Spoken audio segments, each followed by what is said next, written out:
আসসালামু আলাইকুম ওয়ারহমাতুল্লাহি ওয়াবারাকাতুহ। পশ্চিমবঙ্গ ইসলামী শিক্ষা ও গবেষণা নিকেতনের প্রতিষ্ঠাতা ও পরিচালক হযরত মাওলানা কাজী আবু সালেহ শামসুল আলম সাহেব গত 5ই অক্টোবর 2017 ইন্তেকাল করেছেন। ইন্না লিল্লাহি ওয়া ইন্না ইলাইহি রাজিউন। এ যাবৎ তিনি যে দিন সম্পর্কে মূল্যবান বক্তব্য রাখছিলেন, এখন থেকে সেই কাজ তাঁর স্থলাভিষিক্ত হযরত মাওলানা আব্দুস সালাম সাহেব চালিয়ে যাবেন ইনশাআল্লাহ।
الحمد لله نحمده ونستعينه ونستغفره ونؤمن به ونتوكل عليه ونعوذ بالله من شرور أنفسنا ومن سيئات أعمالنا. من يهد الله فلا مضل له ومن يضلله فلا هادي له. ونشهد أن لا إله إلا الله وحده لا شريك له. ونشهد أن سيدنا ونبينا ومولانا محمدا عبده ورسوله. أما بعد، فقد قال الله تعالى في كلامه المجيد والفرقان الحميد: إن الله وملائكته يصلون على النبي يا أيها الذين آمنوا صلوا عليه وسلموا تسليما. اللهم صل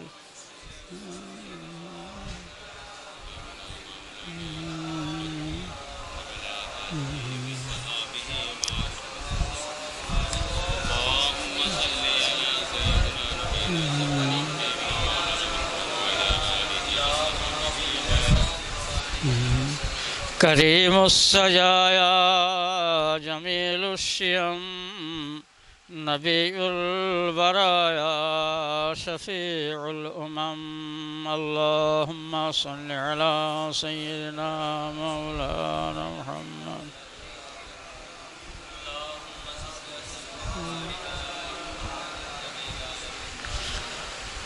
أعوذ بالله من الشيطان الرجيم.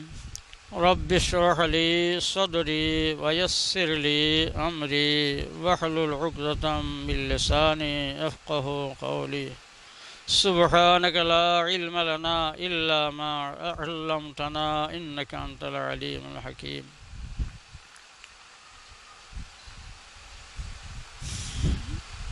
প্রিয় দোস্ত এবং আহবাব,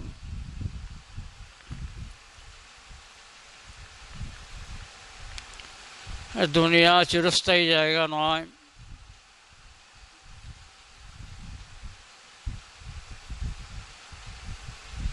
যারা আসেন তাদের যেতে হয়, যাদের প্রাণ আছে তাদের মরতে হয়। এটা চিরধারিত নীতি আল্লাহ করেছেন। কোরআন পাকে বিভিন্ন জায়গায় আল্লাহ পাক সে কথা উল্লেখ করেছেন। আউযু বিল্লাহি মিনাশ শাইতানির রাজীম। আইনামা কুনতুম ইয়াতি বিকুমুল মাউত। আইনামা তাকুনু ইয়াতিকুমুল মাউত। তোমরা যেখানেই থাকো না কেন মৃত্যু তোমাদের পাবে।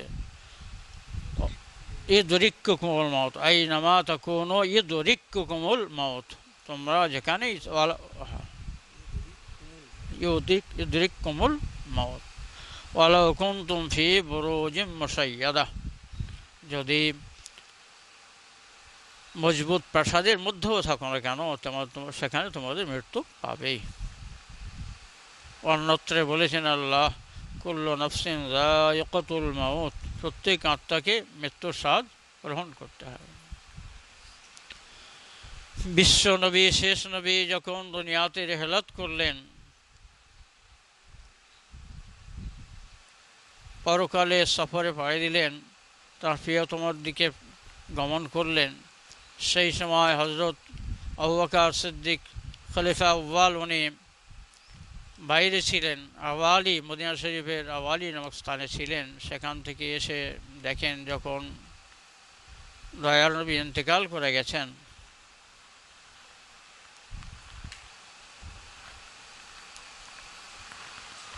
তখন চেহারা থেকে কাপড় সরিয়ে চেহারায় বুসা দিলেন এবং বললেন, খোদার কসম করে বলছি আর দ্বিতীয়বার আপনার উপরে মৃত্যু আসবে না। অনেকের অবস্থা এমন অধৈর্যের দেখলেন, সবর করতে পারছিলেন না, তাদের সান্ত্বনা দেওয়ার জন্য বললেন যে মানুষ তোমরা জেনে রাখো, যারা মোহাম্মদ সাল্লামকে পূজা করতো তারা জেনে রাখো যে মোহাম্মদ সাল্লাম উনি ইন্তেকাল করবেন, কিন্তু যারা আল্লাহকে আরাধনা করেন তারা জেনে রাখুন আল্লাহ মরেন না।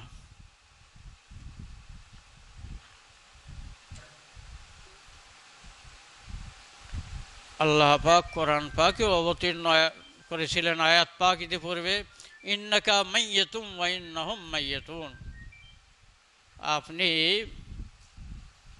আপনার মত আছে, আপনি মরবেন এবং তারাও মরবে। বিভিন্ন জায়গায় এরকম এর দ্বারা আল্লাহ পাক যে সর্বশ্রেষ্ঠ, আদি অনন্তকাল থেকে আছেন এবং থাকবেন, সেই আল্লাহর পরিচয় হযরত মুহাম্মদুর রাসূল সাল্লাল্লাহু আলাইহি সাল্লাম দিয়ে গেছেন। এবং এই আয়াত পাকগুলো কোরআন পাকে এই কারণে অবতীর্ণ হয়েছে যাতে পূর্বের নবীর উম্মত যেমন আল্লাহর আসনে তাদের পয়গম্বরকে, তাদের রসুলকে সমাসীন করে তারা গোমরাহ হয়ে গেছেন, ধ্বংস হয়ে গেছেন, সেই রকম যাতে শেষ নবীর উম্মত, বিশ্ব নবীর উম্মত ধ্বংস না হয়ে যায়, সেই পথ উনি বলে গেলেন। এক সময় কলকাতায় একজন বুজুর্গ ইমাম সাহেব উনি बयान করছিলেন যে अल्लाह ने मोहम्मद को पैदा किया, मोहम्मद ने खुदा को पैदा किया, अल्लाह को पैदा किया। এবার চারিদিক থেকে গুঞ্জন হতে লাগলো, একই কথা, মোহাম্মদ আল্লাহকে পয়দা করেছে। তখন সেখানে একজন নওজোয়ান যুবক ছিলেন, অল্প বয়স্ক, পড়াশোনা করতেন, উনি বললেন যে আপনারা বিচলিত হবেন না, ওকে তিরস্কৃত করবেন না, উনি ঠিকই বলেছেন। এখানে দ্বিতীয় যে আল্লাহ ने मोहम्मद को पैदा किया, এই বাক্যটা এক আসল মর্মে ব্যবহার হয়নি, রূপক মর্মে ব্যবহার হয়েছে। আর প্রথমটা তার হকিকি এবং আসল মর্মে ব্যবহার, আল্লাহ মুহাম্মদ সাল্লাল্লাহু আলাইহি ওয়াসাল্লাম পয়দা করেছেন, এটা হক কথা, বড় হক কথা, কিন্তু দ্বিতীয়টা রূপক কথা। অর্থাৎ আল্লাহ পাক যেমন মুহাম্মদ সাল্লাল্লাহু পয়দা করেছেন শেষ নবী, বিশ্ব নবী হিসেবে, সেই রকমভাবে মুহাম্মদুর রাসূল ওই সময় যখন সারা দুনিয়ায় কেউ আল্লাহকে চিনত না, জানত না, ওয়াহদানিয়ত বলে কিছু জিনিস দুনিয়াতে বাকি ছিল না, সেই সময় আল্লাহকে ব্যক্ত করলেন, আল্লাহকে জাহির করলেন। এই কথা যিনি বলেছিলেন তিনি ফুরফুরা শরীফের পীর কেবলা স্বনামধন্য হযরত আবু বকর সিদ্দিক কুদ্দুসা সিররুহু, আল্লাহ পরবর্তীকালে তাঁকে খুব উচ্চ আসন দান করেছিলেন বেলায়েতের, এবং বহু পশ্চিমবাংলার বহু দূর দূরান্তের বহু মানুষ তারা হেদায়েত পেয়েছেন, পথ পেয়েছেন তার দ্বারায়। এখন বিভিন্ন জায়গায় কোরআন পাকে যাতে আল্লাহর আসনে কাউকে বসানো না হয়, সম্মান দুক তারা, কিন্তু আল্লাহর সম্মান যেন দেওয়া না হয়, এটা হলে জুলম হবে। ইন্না শিরকা লাযুলমুন আযীম, আল্লাহর সঙ্গে শিরক করা, কারো অংশীদার স্থাপন করা জুলুম। এই জুলুমের তাফসীরে বলা হয়েছে ওয়াজরু শাইয়্যি ইলা গায়রি মাহাল্লিহি, কোনো বস্তুকে তার স্থান ছাড়া অন্য জায়গায় রাখার নাম হলো জুলুম। এখন হযরত মুহাম্মদুর রাসূলকে যদি আল্লাহর আসনে বসানো হয় তাহলে কি হবে? জুলুম হবে।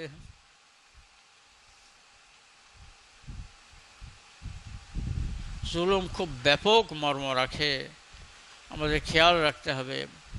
একজন বৃদ্ধ মানুষ, তিনি মসজিদে আসছেন, নামাজ পড়বেন, তাঁর জুতোটা এক ধারে রেখেছেন, একটা নওজোয়ান যুবক পা দিয়ে সেখান দিয়ে ঠেলে দিল, পাশে রাখলো। তিনি মসজিদ থেকে বের হয়ে নামাজ পড়ে বা জুতা খুঁজছেন, সেখানে পাচ্ছেন না। অল্প দেখেন যেখানে জুতা রেখেছে সেখানে পাচ্ছেন না, পেরেশান হচ্ছেন। এটাও জুলুম, এটাও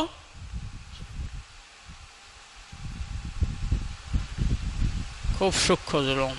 এ বাঁচা খুব কঠিন। আল্লাহ এর থেকে আমাদের হেফাজত করুন।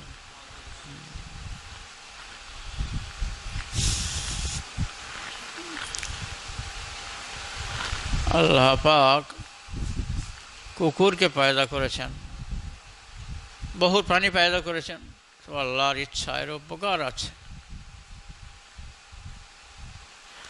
এর গোস্ত খাওয়া হারাম, শুকরের, কুকুরে, কিন্তু বেফায়দা আল্লাহ পয়দা করেননি। এদের ভিতরে যা গুণ আছে মানবের ভিতরে সে গুণ নেই।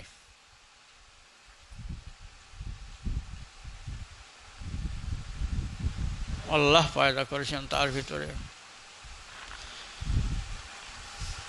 হযরতের মজলিসে সম্ভবত কুকুর থাকতো ওখানে কাছাকাছি, আর এখানে দেখলাম দুজন কুকুর দিন রাত, আমি আগেও দেখে গেছি, আজও দেখেছি, প্রহারায় রত।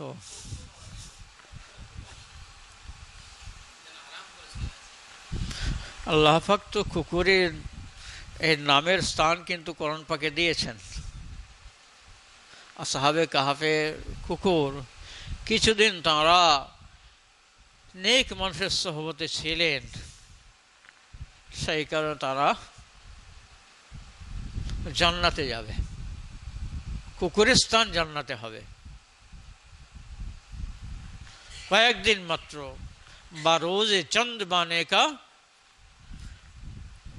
মানে কিছুদিন তারা নেক মানুষের কাছে ছিলেন, সোহবতে কাটিয়েছে। আফেসারে নূহ বা বদানিশাস্ত, হযরত নূহ আলাইহিস সালামের সন্তান এক খারাপ সোহবতে থাকলো, খারাপের সাথে মিশলো, খানদার নবুয়ত গুমশুদ, নবীর বংশ বিলীন হয়ে গেল। তার থেকে হযরত নূহ আলাইহিস সালামের বংশ চলল না। হযরত নূহ আলাইহিস সালামের 4 পুত্র, শাম, হাম, ইয়াফিস, কেনান। এই কেনানের ওঠা বসা, মেলামেশা এই খারাপ মানুষের সঙ্গে ছিল, অসৎ মানুষের সঙ্গে ছিল। সেই কারণেই তাঁর বংশে আর চলল না, নবীর বংশবৃদ্ধি আর হলো না, অন্য 3 জনের বংশবৃদ্ধি হলো। সগে দরগাহে জিলানি শৌচ খাহে কুতুব রব্বানি کہ بر شیراں شرف دارد سگے درگاہ جیلانی حضرت বড় পীর সাহেব কেবলা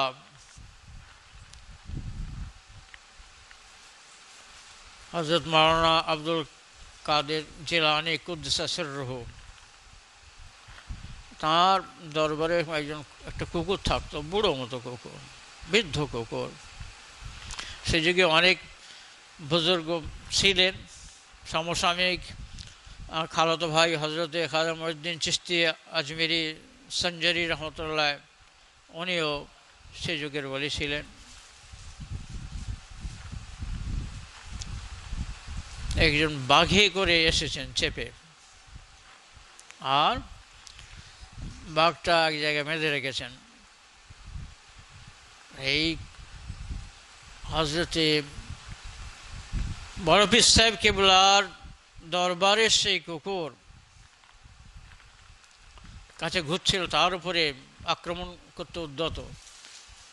তখন সেই হযরত বড় পীর সাহেব কেবলার কুকুর এসে বাঘকে পাছড়ে দিয়ে দিল, তাকে পরাস্ত করে দিল বাঘকে। সাগে দরগাহ জিলানী শৌচ খাহিদ কুতুবে রব্বানী, যখন কুতুবে রব্বানী হজরত আব্দুল কাদের জিলানী কুদ্দুসের দরবারে থাকলো, তার মর্যাদা এইরকম বাড়িয়ে দিলেন। কুকুরের মর্যাদা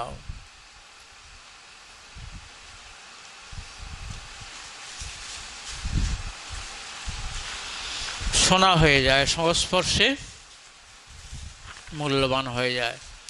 তো আল্লাহ পাক আমার তৌফিক দান করেছিলেন, অসংখ্য শুকরিয়া তাঁর দরবারে যে এই দরজায় আমরা স্থান পেয়েছিলাম। না তো এই যোগ্যের তো ছিলাম না, এটা তো হজরতের অন্তরে মায়ায় ভরা অন্তর, সেখানে আমাদের স্থান আল্লাহ করিয়ে দিয়েছিলেন মেহেরবানি করে।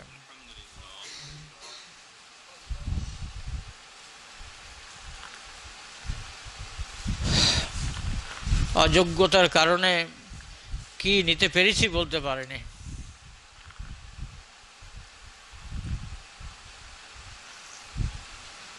কিন্তু জীবন ধন্য হয়েছে। অন্তত হযরতের দরবারে আসতে পেরেছি, বসতে পেরেছি, আর তার স্নেহ পেয়েছি, এটুকুই পাওয়া, মস্ত বড় পাওয়া। এর শুকরিয়া আদায় করার ভাষা আমার নাই।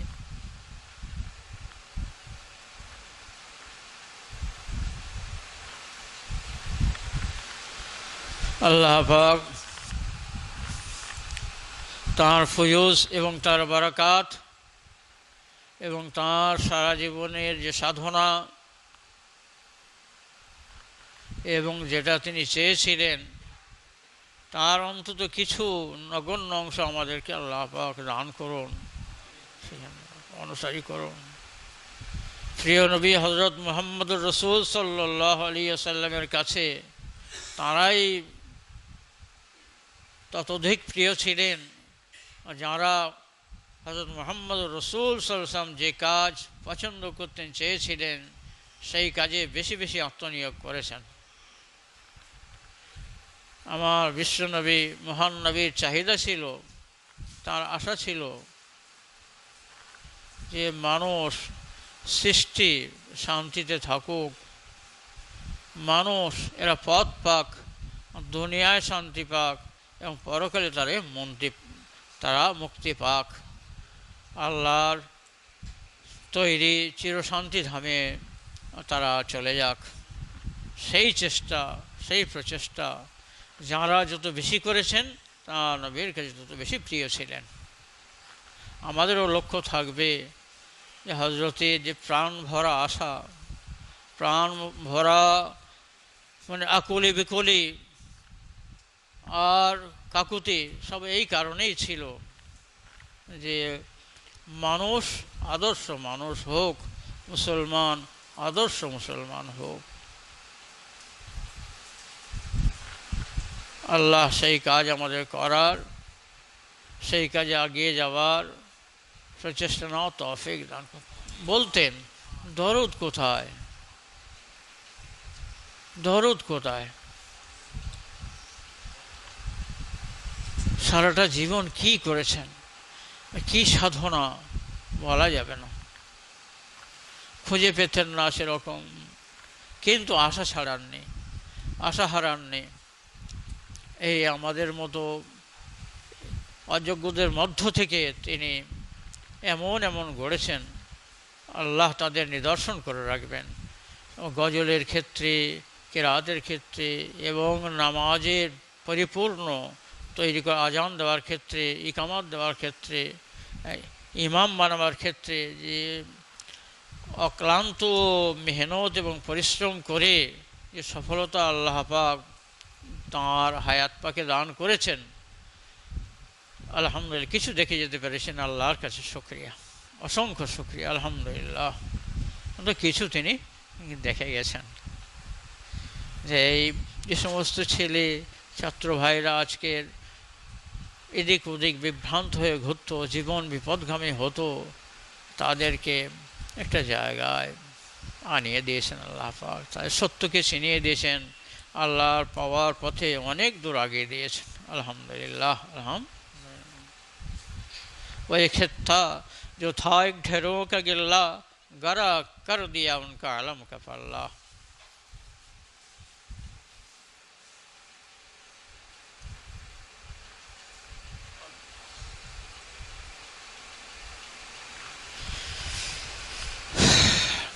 वही माटी